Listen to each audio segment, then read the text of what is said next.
All right, all you snowboarders of the internet, we're back for 2020 with a new podcast and a slightly new layout. Unless you're a really old fan, then you remember when Kevin and I tried a podcast before and we stared straight at the camera with the green screen behind us. And this might actually even be the last time that we have the green screen behind us. Anyways, I'm your host, Avron Lefebvre. This is your other host, Kevin Hub, and we're gonna talk stuff and things about snowboarding. Also, it's safe to mention that this podcast is brought to you by Rosnell Snowboards, the snowboard company that's really good at selling skis. So if you need skis, buy them from Rosnell Snowboards. That's right. Yes. It's a new year, Kevin. Yes, it is. Do you have a New Year's resolution? No. Me either. I'm Sorry, guys. That's really not entertaining for you, but nope. Actually, I shouldn't say I don't have a New Year's resolution. I have one New Year's resolution. We will not do any collabs with any other YouTubers for 2020. Yeah. Although I think I'm kind of nuking that bridge every day that I'm alive and I fine. talk and do things. We But don't need vultures building off of us. That's fine. yeah. But one of the things I did want to talk about in this intro was 2019 in review. Mm-hmm. 2019 was an interesting year for us as we transitioned more to the YouTube side of things. Yep. The big one is how much fucking product we moved. Like, obscene amounts of product. We moved like an actual snowboard shop's worth of product with just the two of us. Yeah. So it's like over $200,000 worth of product that we moved that I can track. That's what I can track. I don't know what's going on in Europe. So who knows, just because somebody didn't click directly through our link doesn't mean that we made them buy one thing or another as well. Right. So the amount of stuff that was sold because of anything that we did. Or the people that were buying at their local shop but bought off the reviews and stuff. Yeah. So that was crazy. I do know that we did over 1 million views on just the reviews. Yeah. So the year before, we only did 950,000. So the growth has, because we did 2 million views total for the year. So like that growth is there. Plus this time last year, I think we were, I want to say that we had I think we were fighting to get above 1,000 subscribers still. I want to say we were because of everything, just to stay monetized because they were changing stuff. But that might have been 2018. But I do know that we were only a couple thousand subscribers, and now we're at 12,000. And I think we're going to, for YouTube side of things, on the podcast side of things, it's a little different over there because we're on the Podbean platform, which that might come to an end. I might go back to SoundCloud. I'm trying to figure out why I can't get us back on iTunes. This has been like a 9-month project. I know why we're not on Spotify. That's an easy one to fix once I sit down and actually have the time for it. But that's it. Do you have any high points from 2019? March out of 2019 was one of the most ridiculous months that I've ever had living in Summit, or just really snowboarding at all. Because literally every single day in March from last season was a POW day. Yeah. So yeah, that was definitely standout just that entire month. And I did a little bit more exploring at Sahel Mountains areas that I just ignored basically and found some sweet stuff. So there's a lot of good stuff to ride in this county. There is. If you're willing to venture for it. There's also a lot of really sketchy shit you don't want to go find. No, there is. Yeah, I definitely found some of that too. Yeah, I've definitely almost died a few times. Yeah. Doing stupid things. Yep. I actually set a slab off the other day. Oh, good times. Inbounds. Yep. It was great. Yeah. We'll talk about that later. Well, yeah, that shit happens. Mm-hmm. But 2019 got to go back out to Utah, which was cool. Rode 117 boards. Well, initially, and then I think actually I finished out at about 130 for boards. So that's like a fuck ton of snowboards. And figured that I only rode like 150 something days last season. So I pretty much I rode a board a day. Yeah. So there was that. Also, I met superfan Alan Russell. I did not. If I had, I probably wouldn't be sitting here. Well, he's got a question for you. I don't really think I want to answer it. But Strap on. But you're probably strap on or rear entry.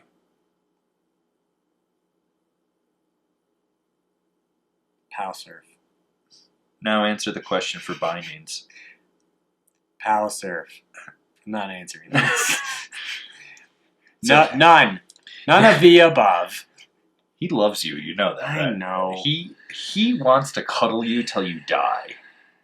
But yeah, so did that. Actually met a few more fans.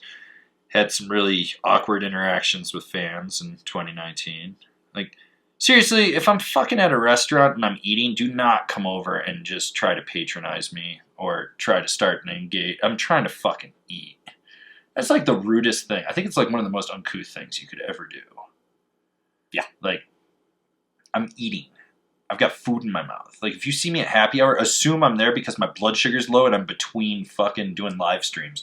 That's the other one. Is like when I'm doing live streams, I leave because if you like ever look at the time frame that I do the live streams, I always end them around 4 o'clock, and I don't pick up till after 6. I want to go to happy hour. Yeah. I want to get food. I'm probably between. My mind is fried. I just need that reset in there. So that's always an interesting one, but. The fan base is interesting too. I get worried sometimes that they're trying to take a little too much ownership of what we're doing. Yeah, there's definitely been a few people that I feel like, yeah, that they're like trying to get almost too involved with stuff, or I don't know. It's been, yeah. I think it's the YouTube thing where like it's not TV, it's not a movie. It's like you're there and the person can see you. They're a part of you. They're it's like you're their friend. You're in their little world, and so that's how you're more approachable, I guess, is where it's at. Yeah, and like I get fandoms, I get that, but like taking ownership is the one that always blows my mind. Like, there's been a lot of people that are trying to tell me how we need to start doing everything, and I'm like, no, I've got a direction I want to go. I'm not going to do it just to appease you. And that's something else that I think kind of bothers me. Like, if you want to make suggestions, just make it in the form of more of a request. Like, hey, I really love what you do. I would love to see this. Thanks.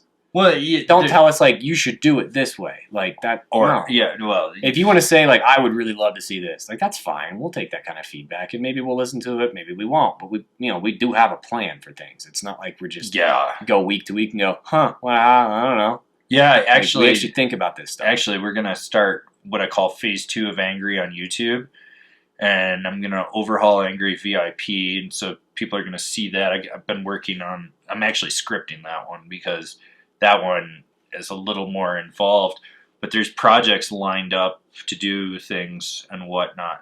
The other thing that we've got going on is we just finished season 2 of Can Kevin Carve It last Friday, and we got to decide where we go for season 3 if we do a season 3. Right. And this is something we've talked about. Now, I feel like the fan base wants it, but I feel like we could almost pull a Rick and Morty and wait a year and come back, because there's only so much you can do. It was a novel concept that was supposed to be like a 2-minute segment for something else we were working on, and I salvaged it because the bigger project just didn't work out. I wanted to do an hour-long snowboard show. And it was going to be kind of filler to break up in between bigger segments, basically. Yes, and then that was it, and it just didn't work, and so I needed to salvage it, and in the process of salvaging it, we got Can Kevin Carve It, and then we took it to season 2. But season 3 is it's just, if you start doing more of the same, it just gets stale. It does. But you don't want to go too far off into the ether, because I've had people be like, you need to do a review and you need to be talking about it and it should be a 20-minute video. And I'm like, Jesus fucking Christ, do you know how much fucking work that is to make one 20-minute video of that? Like, we're talking, we would bag out 9-10 boards in one day for that. Yeah. Like, you're talking multiple days. Yeah, we don't have time to do that for... Well, well, I have time for stuff now, but that's because I quit my job and this is all I do now. But you still have a 40-hour-a-week job, and you still have things going on in there. And plus, I don't think people realize, but like we literally snowboard together like 3, maybe 5 days a season.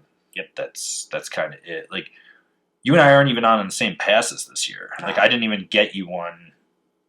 You didn't get a copper pass this year. You didn't get a basin pass. Like, you're doing the epic. I'm doing icon, a basin, indie pass, just to work on other projects. I wish people would understand that. So I kind of have an idea of what I want to do for season 3, and I know you have some ideas, and it's one of these things we got to sit down. But I don't think it's something we can do this year, realistically. Like I think it would be really, really tough to make it happen. So, yeah, it might be on hold. I think that's probably the best. But we did go out on we put it on hold on a high fashion. I mean, the banana hammock and the pocket rocket. Yeah. 2 fucking super deadly boards. At least the banana hammock we knew was going to be deadly. Right. That pocket rocket was just a lying sack of shit. That was and that's the thing is I knew what I was getting into with the banana hammock to a degree. I'd never ridden, obviously, reverse side cut snowboard before, but I knew that it was going to be not good and awful. But the pocket rocket, I had high hopes for, on top of the fact that it was unpredictable. Whereas the banana hammock was predictably bad, the pocket rocket was not. There'd be times where it would turn normal, and then it would just stop. It would just stop turning. That flap in the nose is the sketchiest thing. Oh, it would just kick the whole thing off. I mean, you can watch the video. You see, I'll be in a turn, and all of a sudden I just fall over. I'm a little bit of a better snowboarder than that. Well, that first turn where you almost went over the fence. Oh, man, yeah. Do you know how many people actually came up to me and were like, was that staged? And I was like, no. No, not at all. I was genuinely scared. I seriously thought I was about to lose Kevin that day. I was like, he's getting flight for life. Yeah, I started to try to dig my hands into the snow to try and stop my momentum because I was genuinely worried I was going to slide off the side and go straight into that fence.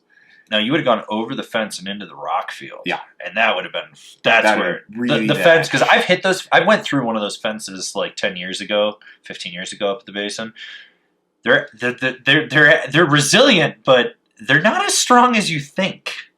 Those crossboards will break really easily. Which probably would have saved me. Maybe. Yeah, it would have stopped you. Yeah. That's for sure. But no, 100% not staged at all. No. That was all the board. That thing was sketchy to say the least, but very. That's kind of everything in a nutshell. I mean, 2019 was a good year by and large. We remained healthy, we grew. Yeah. It's good. 2020, phase 2. It's taken 2.5 years on YouTube to get to this, and this is phase 2. Phase 2 is going to be a bigger thing.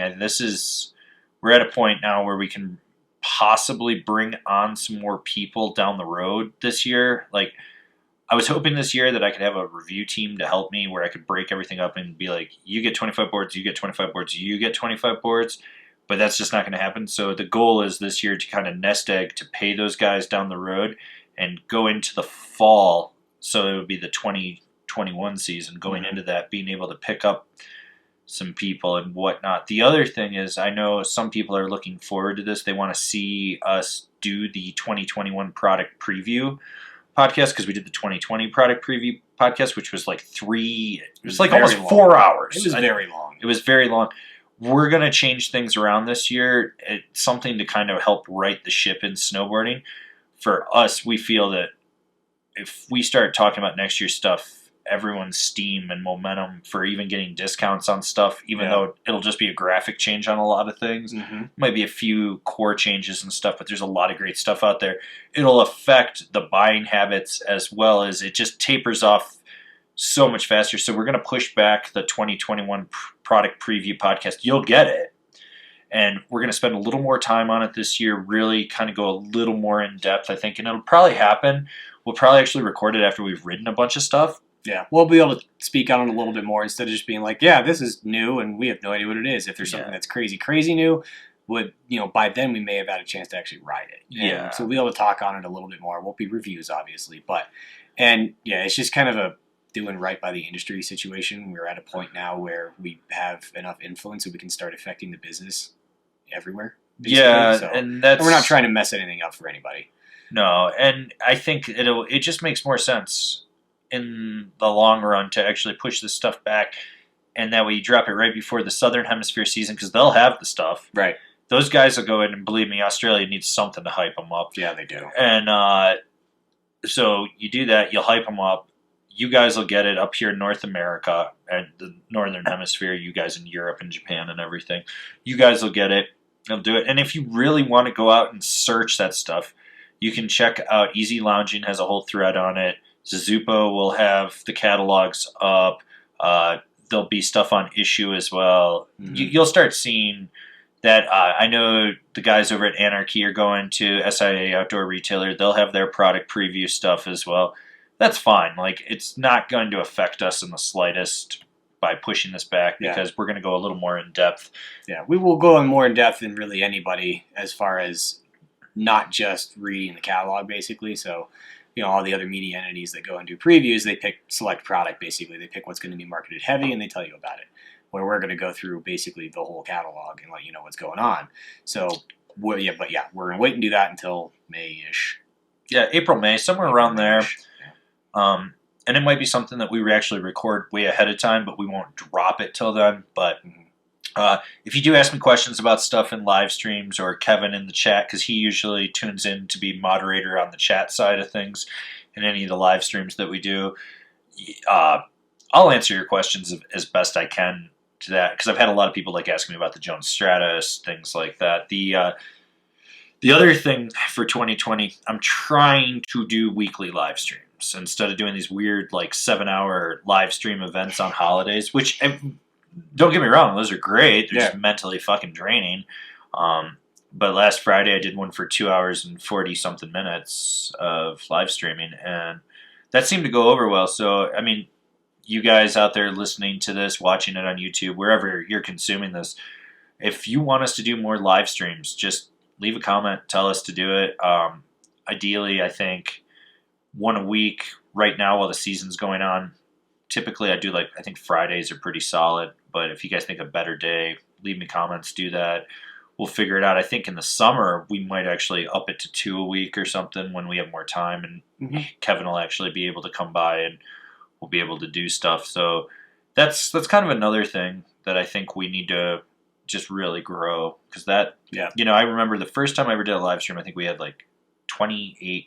I think the most we got was 37 concurrent people, and now consistently we have between 125 and 150. Right.